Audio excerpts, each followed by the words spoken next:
घंटी बजाओ के इस हिस्से में आज महाराष्ट्र के उस महाघोटाले की बात करेंगे जिसने हर तरफ भूचाल ला दिया है। कई बड़े नाम शिकंजे में आ चुके हैं तो कई और भी आ सकते हैं। यह मामला बहुत गंभीर है क्योंकि कई नौजवानों के सपनों पर इस महाघोटाले ने ग्रहण लगाने का काम किया है और इसी पर आपको घंटी बजानी है।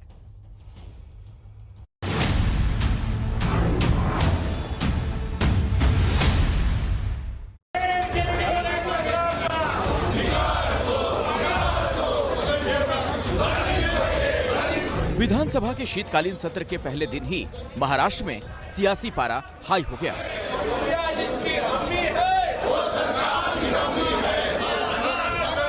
ये विधानसभा के बाहर की तस्वीर है। पूर्व सीएम देवेंद्र फडणवीस और प्रदेश बीजेपी अध्यक्ष चंद्रकांत पाटिल की अगुवाई में पार्टी के विधायकों ने उद्धव सरकार के खिलाफ मोर्चा खोल दिया। जिन मुद्दों पर बीजेपी ने घेरा उनमें सबसे ऊपर महाराष्ट्र शिक्षक पात्रता परीक्षा यानी टीईटी में पेपर लीक का मुद्दा है, जिसकी अब सीबीआई जांच तक की मांग हो रही है। जिस प्रकार से ये सारा स्कैम हुआ है इसके तार मंत्रालय तक जाते हैं और अगर इसमें उच्च पदस्थ लोग हैं तो महाराष्ट्र की पुलिस उनके ऊपर कार्रवाई कैसे करेगी। और इसलिए जब ऐसे मामले आते हैं तो इससे पहले ऐसे मामले सीबीआई को ही दिए जाते थे और हमारी मांग है कि ये मामला भी सीबीआई को दिया जाना चाहिए।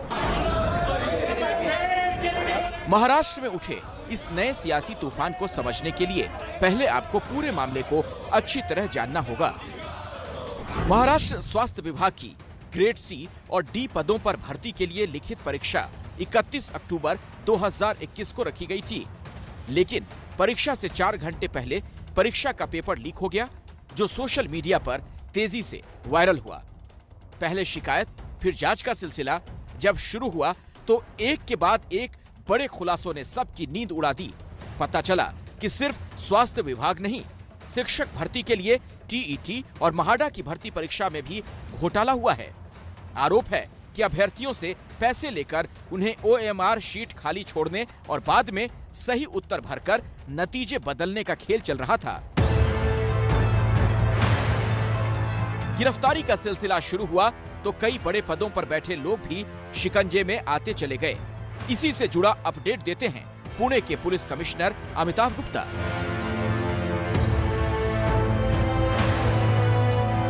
हमने लखनऊ से one of the main accused जो है सौरभ त्रिपाठी, उसको डिटेन करके ला रहे हैं। 2018 का जो केस था उसमें इसने अश्विन कुमार जो जीएस सॉफ्टवेयर टेक्नोलॉजी का महाराष्ट्र का चीफ था और हमारे जो परीक्षा परिषद के जो उस टाइम कंट्रोलर थे डेरे, इनके साथ मिलकर इन्होंने पूरा स्कैम किया था। इन्वेस्टिगेशन होगा तो ज्यादा जानकारी आएगी। टीईटी समेत महाराष्ट्र के इस महाघोटाले में कुछ बड़े नामों की गिरफ्तारी पहले ही हो चुकी है। इनमें से एक महाराष्ट्र राज्य परीक्षा परिषद एमएसईसी के आयुक्त तुकाराम सुपे हैं। तुकाराम सुपे के अलावा जो दूसरे बड़े नाम हैं उनमें महाराष्ट्र परीक्षा परिषद के पूर्व प्रमुख सुखदेव डेरे हैं। इसके अलावा जीए टेक्नोलॉजी के प्रीतेश देशमुख हैं और अश्विन कुमार हैं। ये पूरा खेल साल 2017 में शुरू हुआ था, जिसमें सौरभ त्रिपाठी ने अहम भूमिका निभाई थी।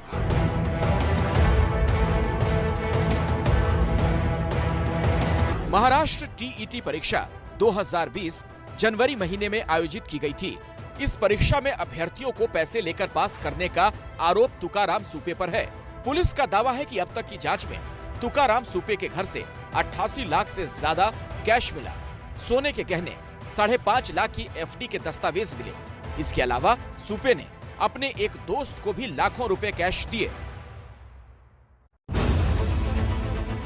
महाराष्ट्र के इस महाघोटाले ने ऐसे नौजवानों की जिंदगी को अंधेरे में डाल दिया है जिन्होंने टीईटी, महाडा और स्वास्थ्य विभाग की भर्ती परीक्षाओं के जरिए नौकरी के लिए कड़ी मेहनत की थी, कई सपने देखे थे। ऐसे ही नौजवानों में शामिल बीड जिले के परशुराम और संतोष को आप सुनिए। दोनों टीईटी जो राज्य सरकार की है वो मैं पास कर चुका हूँ। सीटेट जो है सेंट्रल की वो दोनों पास कर चुका हूँ। सेट है, नेट है, असिस्टेंट प्रोफेसर के लिए जो लगता है वो भी पास कर चुका हूँ। लेकिन मेरे पास क्या है? कुछ नहीं है। हम अपेक्षा रखते हैं सरकार से, केंद्र सरकार से, राज्य सरकार से कि सिर्फ आप हमें गुणवत्तापूर्ण एग्जाम लीजिए, लेकिन आप अगर हमें मौका ही नहीं देंगे तो हम क्या करेंगे? 5 साल से पढ़ाई कर रहे हैं लेकिन हमें कोई भी नौकरी नहीं मिले। मेरे जैसे यहाँ हज़ारों बच्चे हैं इस औरंगाबाद शहर में जो कि उनके माँ बाप गाँव में काम करते हो और यहाँ बच्चों को भेजते हैं। जब तक ये ब्लैक लिस्ट कंपनी को ही टेंडर देंगे ना तब तक ये ऐसा ही होता रहेगा। जो सच्ची दिल से पढ़ाई करते हैं ना उनको कभी नौकरी नहीं मिलेगी। टीईटी भर्ती घोटाले मामले में जो अब तक जांच हुई है उसमें सामने यह आया है कि तुकाराम सुपे समेत 3 लोगों ने अभ्यर्थियों से कुल 4 करोड़ 20 लाख रुपए वसूले हैं। साफ है कि मामला बहुत बड़ा है और जैसे जैसे टीईटी समेत इस पूरे महाघोटाले की जांच आगे बढ़ेगी, इस जांच की जांच में कई और भी बड़े नाम शामिल होंगे और ऐसे में आने वाले दिनों में कई और गिरफ्तारियां भी इस पूरे केस में संभव है। और इसी मुद्दे पर महाराष्ट्र में बीजेपी सत्ता में बैठी उद्धव सरकार को घेर रही है। महाघोटाले की सीबीआई जांच की मांग कर रही है। मतलब आगे भी ऐसा विरोध और हंगामा महाराष्ट्र की सियासत में देखने को मिलेगा। तो उनको डर है कि सीबीआई के पास जाने से अभी तो छोटे लोग उसमें फंस रहे हैं, शायद बड़े लोग भी फंस जाए, इसलिए सीबीआई को मामला देने से वो कतरा रहे।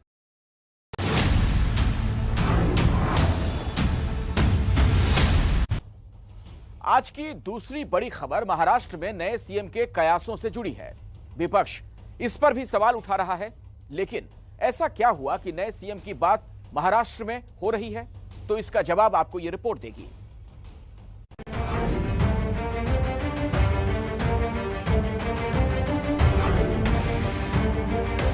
पक्ष प्रमुख थे तो उनको किया, तो उसी लॉजिक से रश्मि में भी कर सकते हैं, मेजोरिटी कैरीज द रूल। अचानक बीजेपी के नेता महाराष्ट्र में सीएम उद्धव ठाकरे की पत्नी रश्मि ठाकरे को मुख्यमंत्री बनाने की बात कहने लगे, तो इसके पीछे की कहानी को समझिए। बीमारी और सर्जरी के कारण 51 दिन से उद्धव ठाकरे सार्वजनिक रूप से सामने नहीं आए हैं। अब बीजेपी के प्रदेश अध्यक्ष चंद्रकांत पाटिल ने नया शिगुफा छोड़ दिया कि वो स्वस्थ नहीं हैं, तो अपने बेटे या पत्नी को राजपाट सौंप दे। चलो उस दिन पार्टी भी किसी पर भरोसा नहीं है तो आदित्य ठाकरे को दिया जाए। ऐसा है कि प्रशासन है विदाउट सीएम नहीं चल सकता। बुधवार को महाराष्ट्र विधानसभा का शीतकालीन सत्र शुरू हुआ तो चर्चा यही थी कि मुख्यमंत्री आएंगे कि नहीं आएंगे। वो तो नहीं पहुंचे, लेकिन बेटे आदित्य ने सफाई दी कि पिताजी ठीक ठाक हैं। सीएम साहेब एकदम बरे आहेत। सकाळी पण फोन, काल पण कॅबिनेट झाली, त्यांना जेव्हा योग्य वाटेल तेव्हा ते। क्या उद्धव ठाकरे अपनी सेहत को लेकर इस्तीफा देंगे और उनकी जगह पर कोई दूसरा मुख्यमंत्री बनेगा? दूसरी ओर विपक्ष भी इस बात को लेकर काफी दबाव बना रहा है कि अगर ठाकरे सरकार का कामकाज नहीं संभाल सकते हैं, विधानसभा में नहीं आ सकते हैं, तो ऐसी स्थिति में उन्हें मुख्यमंत्री पद का चार्ज किसी और को दे देना चाहिए।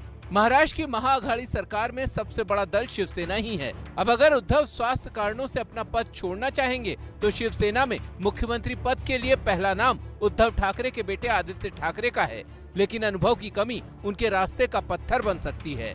दूसरा नाम उद्धव ठाकरे की पत्नी रश्मि ठाकरे का हो सकता है, लेकिन वो भी सक्रिय राजनीति से दूर हैं।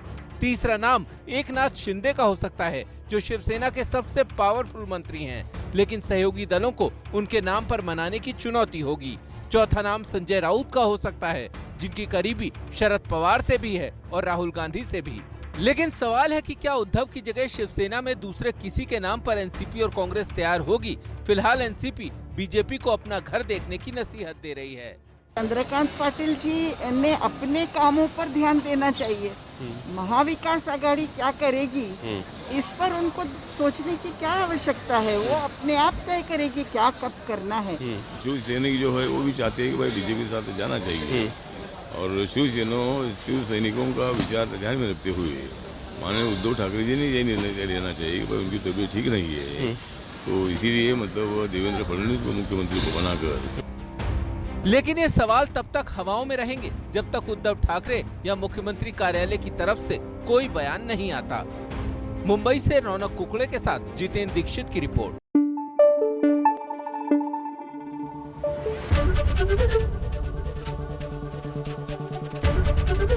एबीपी न्यूज आपको रखे आगे।